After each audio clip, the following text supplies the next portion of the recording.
Was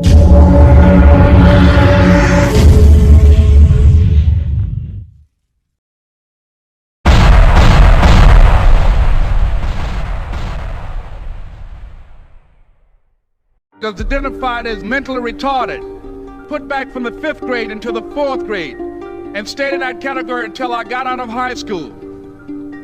I don't have any college training, but I met a high school teacher who one day changed my life. I was waiting on another student, and when he came in, he said to me, "Young man, go to the board and write what I'm about to tell you." And I said, I can't do that, sir. He said, "Why not?" I said, "I'm not one of your students." He said, "It doesn't matter, follow my directions now." I said, "I can't do that, sir." He said, "Why not?" I said, "Because I'm educable mentally retarded." And he came from behind his desk and he looked at me. He said, "Don't ever say that again. Someone's opinion of you does not have to become your reality." And as he talked, my heart began to beat fast. Tears began to run down my eyes, and I was in the back just listening to him, because the speech he was giving, that speech was for me. And he said, "Les Brown," he said, "if you want to do anything worthwhile in life, you've got to be hungry." I told Mr. Washington I wanted to become a disc jockey. And so I started working to develop myself. He said, "I want you to practice every day being a disc jockey." I said, "But I don't have any job now." He said, "It doesn't matter." He said that it's better to be prepared for an opportunity and not have one than to have an opportunity and not be prepared. And as I was working to develop myself, I applied for a job as a disc jockey, WMBM on Miami Beach. I went to a guy named Milton Butterball. I said, "How you doing, Mr. Butterball? I'd like to get a job as a disc jockey." He looked at me, he said, "You have any broadcast background?" I said, "No, sir, I don't." "You have any journalism background?" I said, "No, sir, I don't." He said, "We don't have any jobs available." I said, "Yes, sir." I went back to Mr. Washington and I told him. He said, "Don't take it personally." He said, "Most people are so negative, they will have to say no 7 times before they say yes." He said, "Go back again." So I went back again. I said, "How you doing, Mr. Butterball? My name is Les Brown." He said, "I know what your name is. What do you want?" I said, "I'd like to know whether or not you have any jobs as a disc jockey, sir." He said, "Didn't I just tell you yesterday we didn't have any jobs?"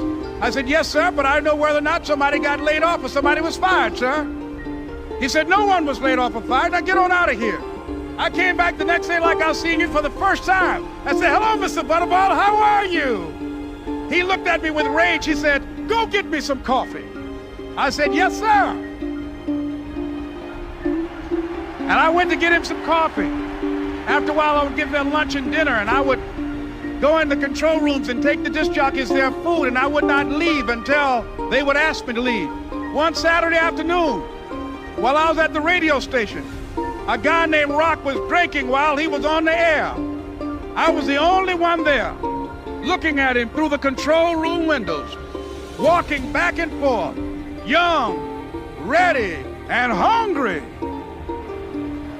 Pretty soon the phone rang, and it was the general manager. And I answered the phone. I said, "Hello?" He said, "Les, this is Mr. Klein." I said, "I know." He said, "Rock can't finish his program." I said, "I know." He said, "Would you call one of the other DJs in?" I said, "Yes, sir." I hung the phone up. I said, "Now he must think I'm crazy."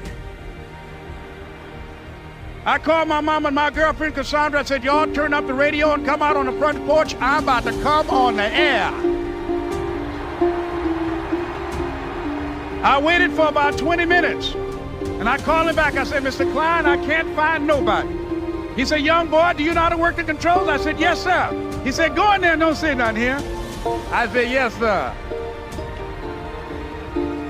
I couldn't wait to get behind those controls. I put on an old Stevie Wonder record called Fingertips.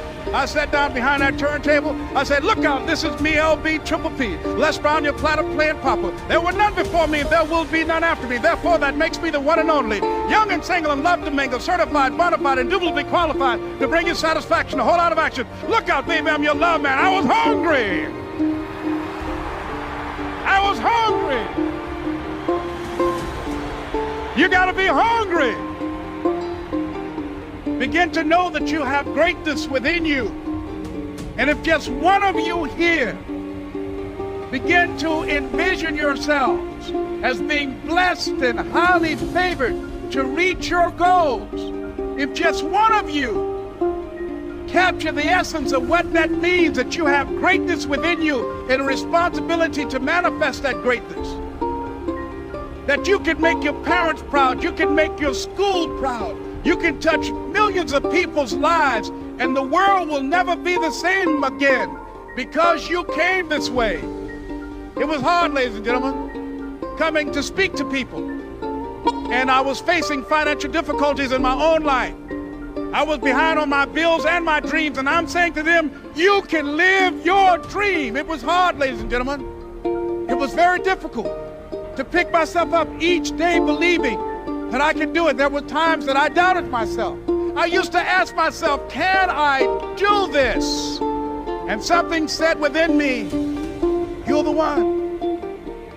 Don't give up on your dream. By continuing to push forward, by continuing to run toward my dream, that one day I would have my own talk show. It's a long shot, ladies and gentlemen, from Liberty City, an abandoned building on a floor, never knowing my mother or father. It's a long shot. Being here with you today in this dome in Atlanta, it's a long shot. No college training, labeled educable, mentally retarded, but I kept running toward my dream. Don't stop.